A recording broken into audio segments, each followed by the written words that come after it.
Ahoy there, me hearties. This be Captain Silver Hook, and you're listening to the Two Old Pirates podcast. Set sail for an open sea of stories, tales, and some really crazy stuff. I expect you to like and subscribe, lest you be walking the plank.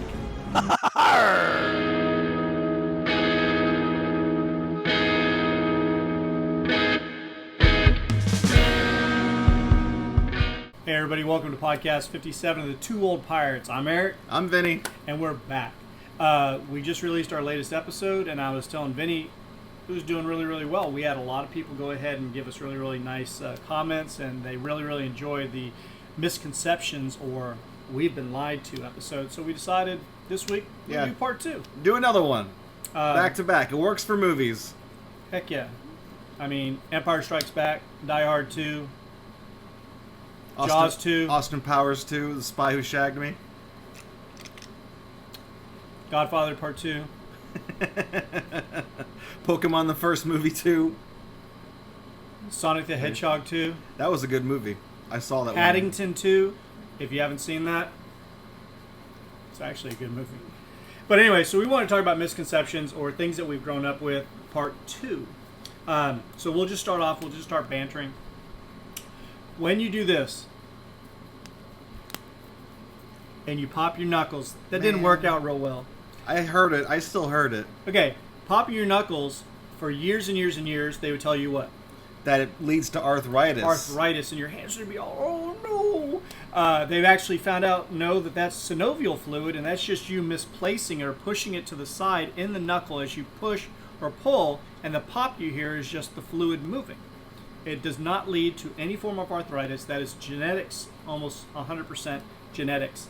Sometimes it's also the work that you do, but it still doesn't sound great all the time when people can. I used to be able to pop my shoulder. You want me to try? No. Because it hurts when I do it, but I'll do it for you. Don't do it. Dude, I will do it for you. It sounds gross.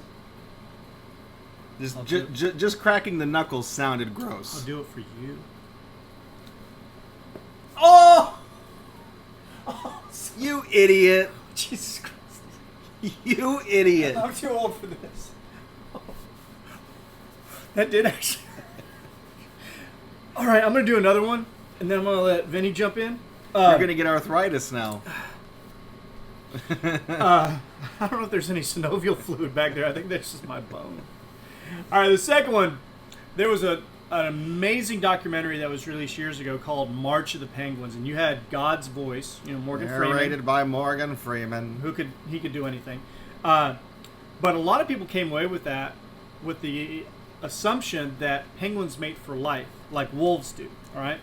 Problem is, penguins do not mate for life. They are monogamous, but that's usually for one season, one mating season. So they'll get with a chick penguin or whatever, and they have their egg. Yeah. Right? With their nest. Yeah, and they do their little thing like Happy Feet or some of those movies like that. And then what happens is the next season he might go on and find another female, like another chick to hang out with, right? And what happens is they'll be monogamous. So he will not screw around on her. He won't mess around. But the thing is, the old idea that penguins mate for life. And so they're always on that sheet of ice, just, I still love you. No, I still love you. No, that's not the way that it is. They kind of just do their thing. And by the next year, he's with someone else. But he's monogamous only for... So he could be monogamous for 30 years. If what are they called? Emperor penguins? Yeah. Say you're an emperor penguin and you live 30 years. You might have 30 wives during those 30 years, but you're only with them for that 1 year. And that's love. That's love. Well, here's one for you. There's people out there that think the Earth is flat.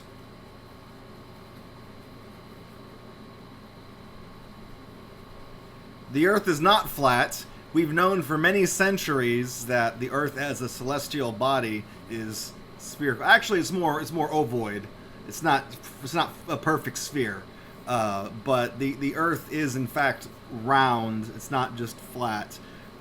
There is a curvature to it. I know people always say, they look at the horizon, they say, where's the curvature? Well, the problem is that you're way down low and you're looking straight ahead at something that's so massively curved that it doesn't have the appearance of curvature. Here's an experiment you can do on your own. on your computer, open up the Paint application, and draw a circle with the circle tool. Now zoom all the way in as far as you can and enlarge and blow up one portion of the outer rim of that circle. It's going to eventually resemble a straight line. That's because of your perspective. You're so far zoomed in when you're standing here on the ground that, yeah, you're not going to see any curvature. You have to be so far removed up in the stratosphere to be able to see any curvature of the Earth, which is the reason why a lot of people say the Earth is flat, is because they look out and they say there's no curvature. How can buildings be erected if the Earth is round? Shouldn't they fall over? It doesn't work that way. Again, on a macroscopic level, everything appears to be flat. That's just the way it works. And I think macroscopic things are amazing, especially with cheese.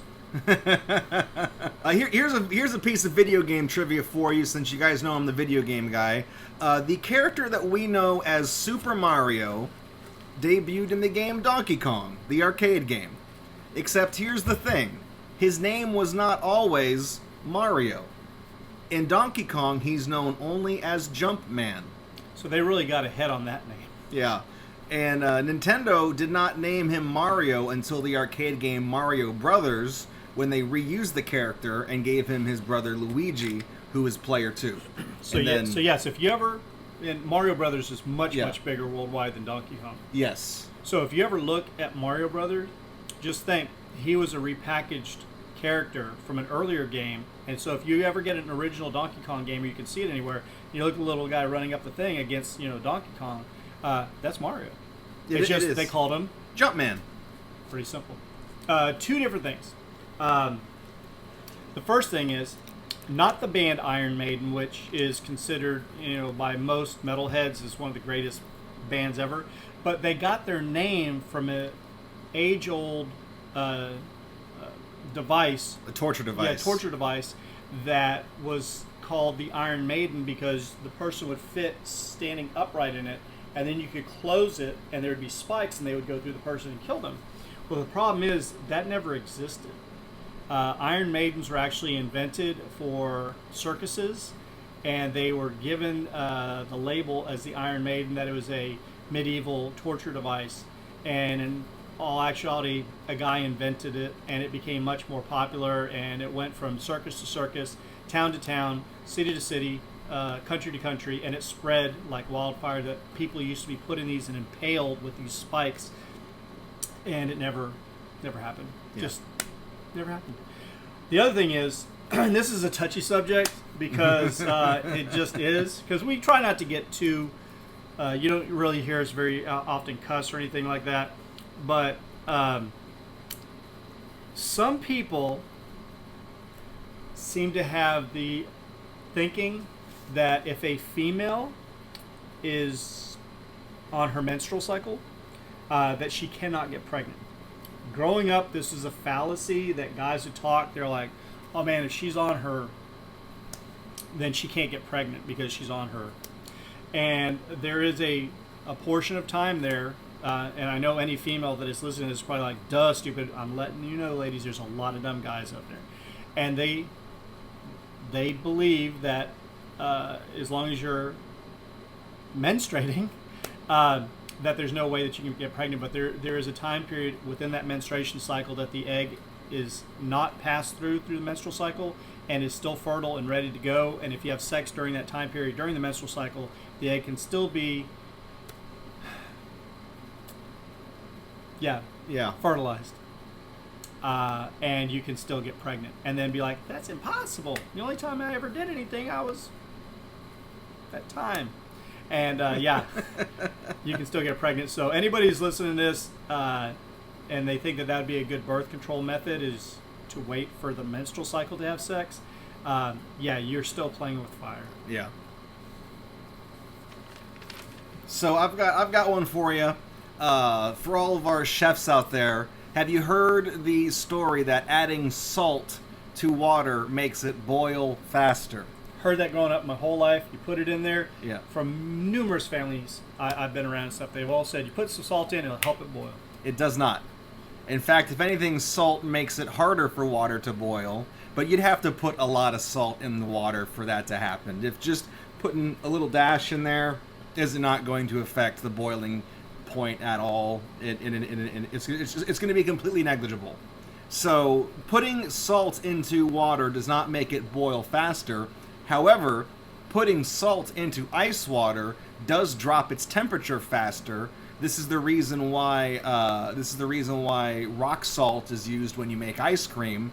So by the way, if you're planning a cookout or anything like that, and you have a cooler ready to put some drinks in, before you put any drinks in that cooler, put some salt in there. Get the Morton salt, not the shaker, but the big thing with the pull out top or whatever, and pour some salt in there. Mix it up with your hands. Your hands will probably get cold. Then put some drinks in there. They'll get cooler faster.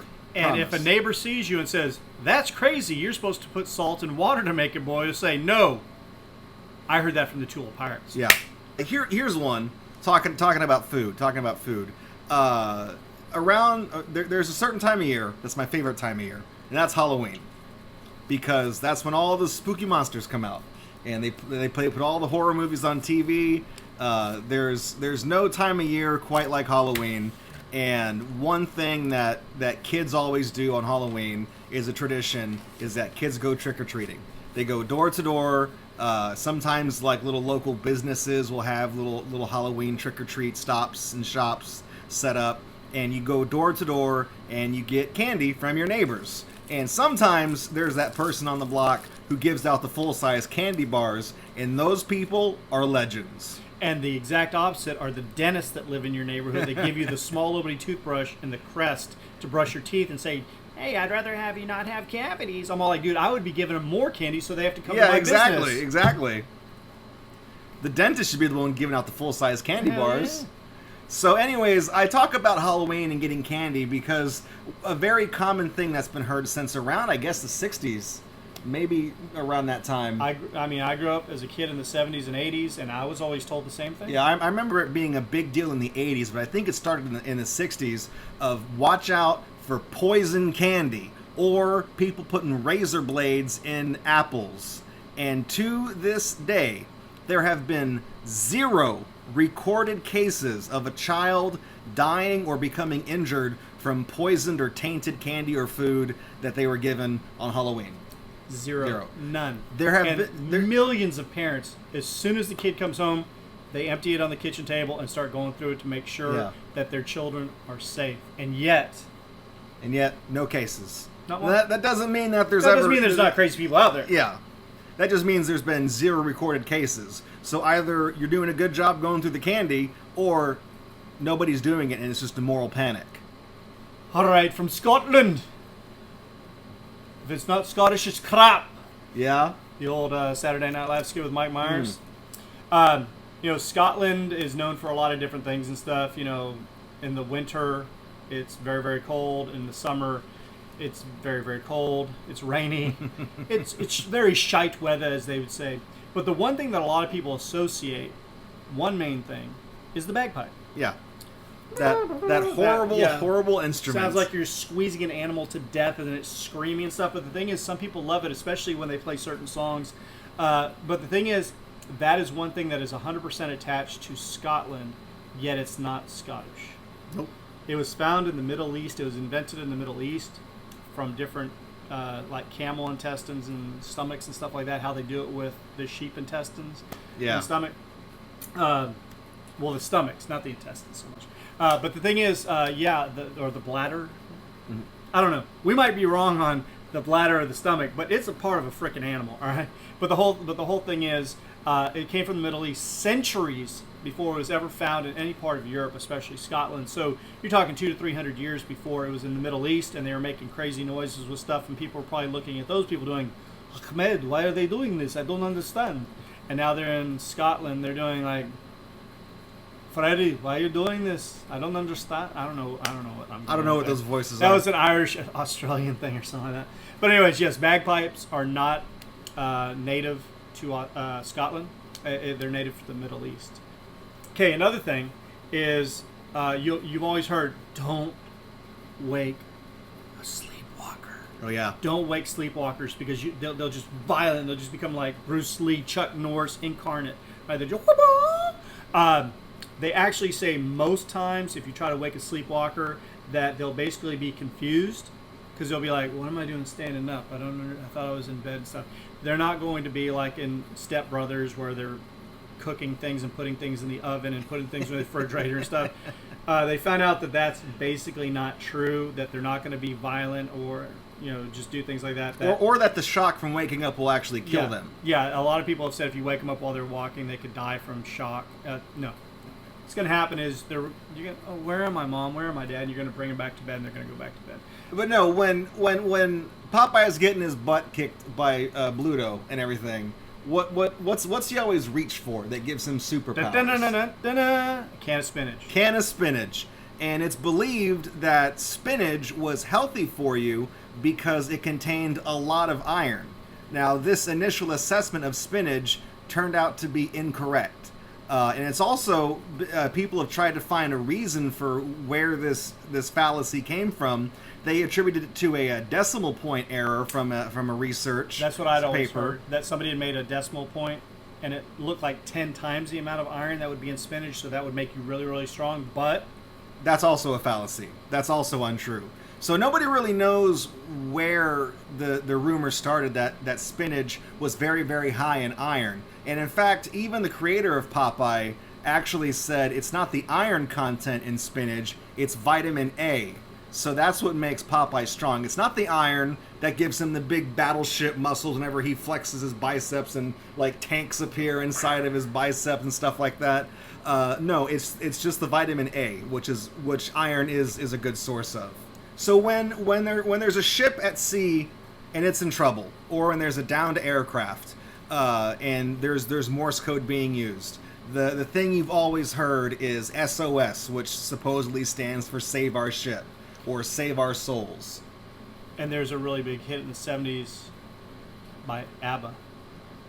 Can't you hear me calling SOS when you're gone?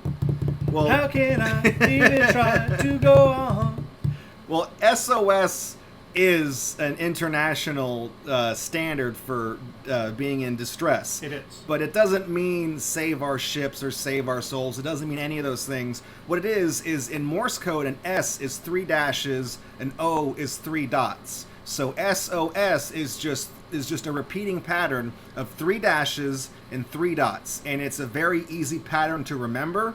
It's a very easy pattern to identify. When you hear it, it has a very distinct sound. So that's why it's called SOS, because those are the literal letters that are being transmitted. It's just SOS, OS, OS, OS, OS, OS. And when you hear that signal, you're supposed to be able to know that, oh, there's a ship that's going down, someone's in distress, something's happened, there's been an accident, someone's under attack, so there's been a crash. So it basically is an easy to identify string of information that easily conveys the gravity of something, and that's why it was adopted as an international standard. All right, now putting on my medicine, would it be No, it'd be medical cap. Yeah. Putting on my medical cap. Growing up, that doctors don't even wear. That's right. Got my stethoscope. That's all I need. But what happened is, growing up, you might see a kid at school that you kind of shy away from because they might have like a little growth on their hand or on their finger, and it was a wart. And that was me in elementary school. That was me. And people would be like, "Ooh, they must have touched a what? Toad. A toad. If they touched a toad, toads had evidently, warts on them. Actually, those are just pieces of skin on them.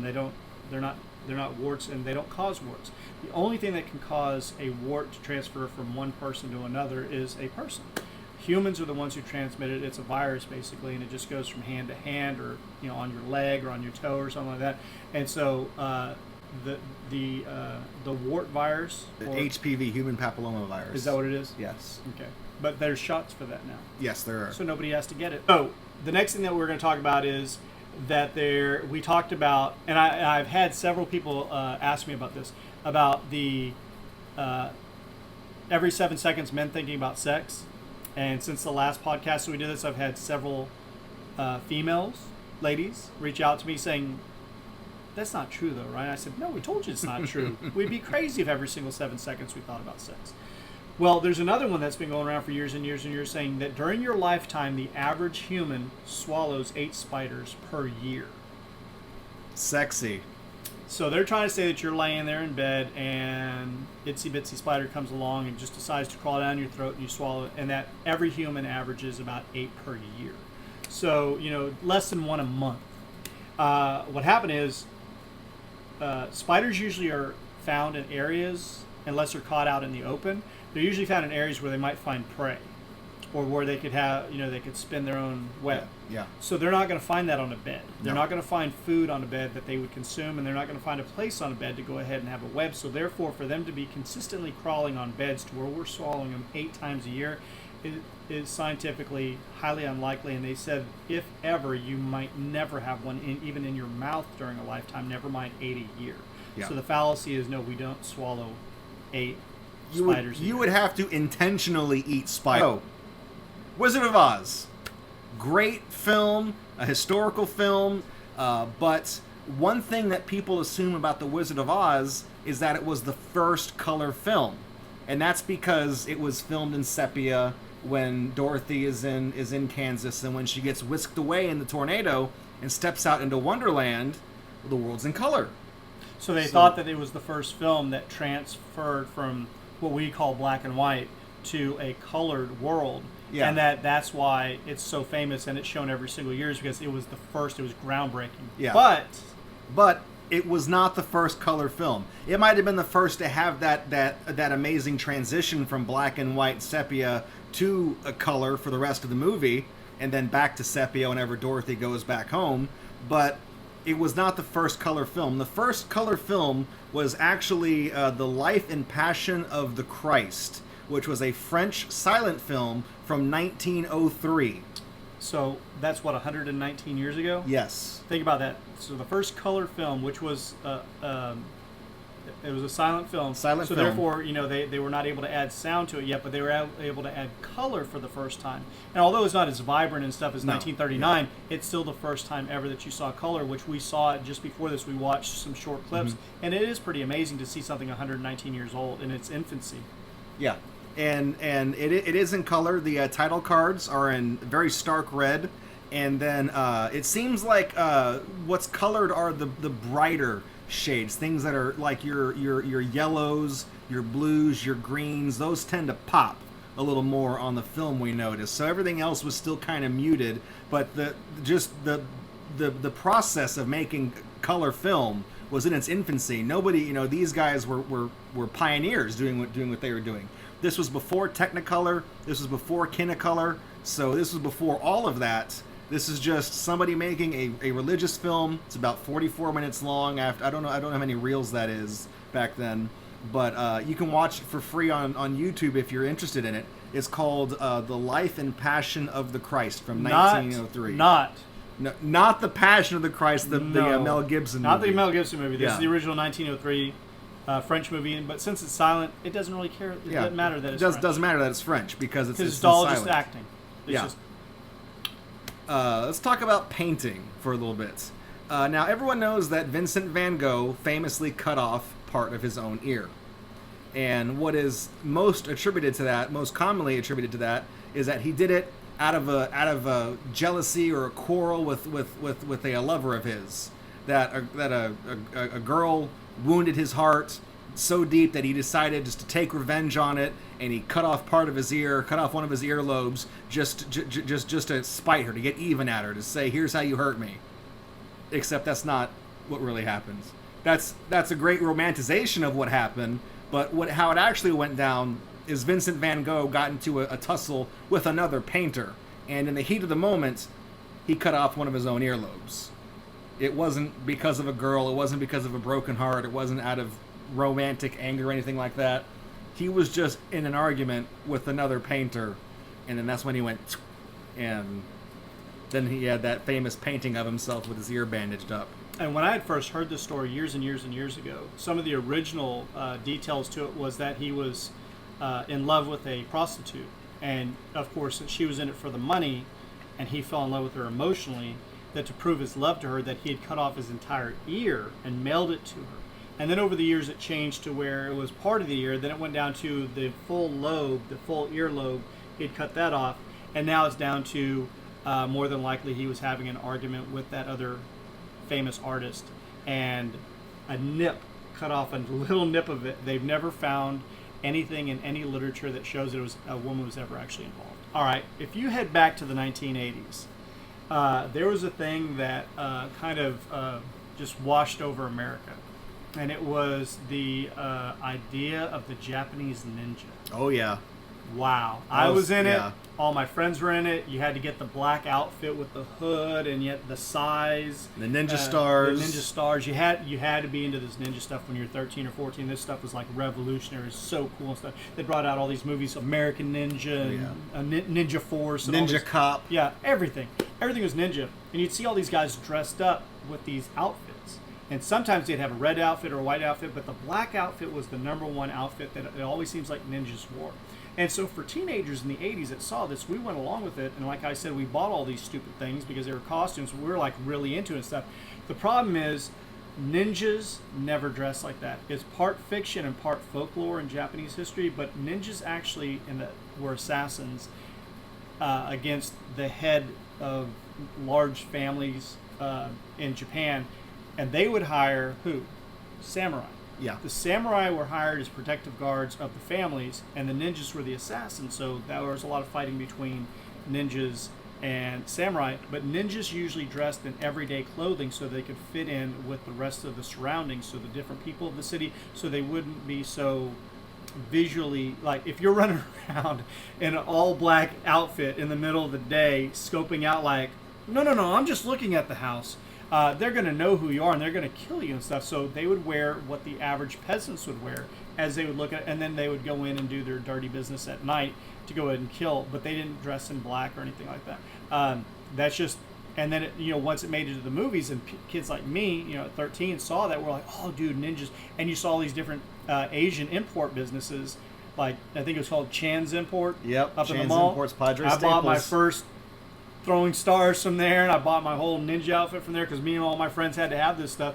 And the thing is, ninjas, their spirits, if they're in the ethos somewhere, are looking down doing, you stupid Americans. This is a money grab by just a total fictional BS story. None of us wore outfits like that. We were just assassins. So I was going to jump on another one. I'm a huge music fan. This is the video game guy, and we both like movies, so I'd say that's a tie. And then when it comes to music, it's me, and sports would be me too. I guess sports too, yeah. But he loves music too. Don't get me wrong; yeah. He's very, very well versed in that. But I love the Beatles. The Beatles are one of my top 5 favorite bands, probably number 3. And the thing is, I've known a lot about them and stuff. But one thing people say is they were revolutionary, that they did this, that they did that, they changed music, Sgt. Pepper's and the White Album, stuff like that. None of the Beatles, none of them knew how to read music. None of them. Everything that you see that they do was all by touch and feel, and somebody showing them a certain chord, and then they would learn that chord over and over and over until they understood what the chord was. And so they could talk to each other, say, we're going to play this in D, or we're going to do this in F. But the thing is, if you set down music in front of them, they could not look at it and understand anything. And that's the biggest band ever. Most number 1 hits, most albums sold, most singles sold, name it. Nobody can touch them.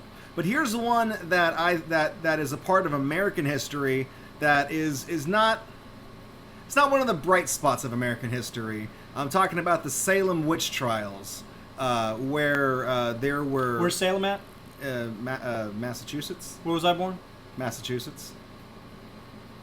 Go ahead. But, the famous Salem witch trials were a series of trials where women who were accused of witchcraft or, mingling with the spirit world or making potions or casting hexes and spells were found guilty. And the way to test that guilt was to burn them at the stake. And if they didn't burn, well, those dames are certainly guilty. But if they did burn, well, you got to crack a few eggs to make an omelet. So, but as it turns out, nobody was actually ever burned at the stake. That is again. That is purple prose. It's kind of That like the is- ninja. This folklore that's Yeah. been told down through generations. It's folklore. It's been like a game of telephone where it was exaggerated. What wound up happening, and it's still just as upsetting. It's horrible. It's still just as upsetting. Is that most of these women either died in prison or they were hung instead. So I think it was 15 of them died in prison, 19 of them wound up being hanged, and so nobody was burned at the stake. No one was stoned to death. No one threw rocks at the witches or anything like that. They either died in prison or they were hung from the gallows. I'm the last one here, baby. The king of rock and roll, as we all know him. His name was Elvis Aaron Presley. Died at 42 on the crapper. It's sad. I mean, it's sad anybody has to die and stuff. But Elvis Presley was known as the king of rock and roll, and from the mid-50s until the early 60s, he dominated. The Beatles came along, overthrew him. He came back a little bit. And by 1977, he was kind of washed up, way overweight, had a lot of problems. But people still love him, and if his songs come on like Jailhouse Rock or Love Me Tender, Teddy Bear, I mean, they're song after song after song after song. The problem is, have you ever heard of the term industry plant? No. It's when the industry plants somebody that they think will be famous because they're good looking or something like that, but they might not have the most talent. Yeah. Well, Elvis could sing. He definitely had the looks. But two things about Elvis. Number one, he was naturally blonde. So anytime that you see him with the jet black hair, that's not his real hair color. He purposely colored his hair daily to make it dark because he didn't think blonde was a good look, but he was a natural blonde. And number two, he never wrote a song that he recorded that was a hit. Every single song in his catalog, if you look at it, were all written by top hit makers or somebody that had written the song before, an old rhythm and blues song or something, and then they took it, they jazzed it up, and they let this new king of rock and roll, this white god of rock and roll, come along and scoop up all the white teenagers that might not listen to a black R&B person in the 50s. And because of that, he became the king of rock and roll. But the thing is, he never wrote one of his own songs that became a hit. And he was a natural blonde. A lot of people didn't know that about Elvis. So he is still considered the king of rock and roll, and a lot of people still love him and stuff. And there's a new biopic coming out with Tom Hanks playing his manager, Colonel. I forgot what Colonel. I have no idea. I forgot, but he was known as the Colonel. But yeah, so Elvis Presley, blonde, never wrote a song. So Beatles wrote a lot of songs. Couldn't read sheet music. Couldn't read sheet music. I said shit. Yeah. Hey, Paul, I still can't read. What is this letter? It's A, George. So, anyways, this has been Podcast 57. I hope that you guys enjoyed this one. I know you enjoyed the last one. And we'll see by the views and the listens and stuff like that. And if this one tanks, then we know we move on. If you like this one, maybe we'll do another one. Maybe yeah. There's so many things that we believe We'll in. make that it a trilogy. You don't know the power of the dark side. Anyways, we hope that you enjoy this. Make sure that you subscribe, like, follow. So be sure to give us a like or a follow on any of the platforms you listen to us on. We're on all kinds of platforms: Apple Podcasts, Google Podcasts, Podbean, Anchor FM, Spotify, you name it. iHeartRadio, iHeart Podcast, whatever it's called. Sure. And if you're watching this on YouTube, please feel free to leave us comments. And subscribe. And subscribe. Show us the love. Show us the love. Go show us a little bit of love. Anyways, also you can drop us a comment for ideas of future podcasts that you might like to see. And if we like them, we might do them in the future.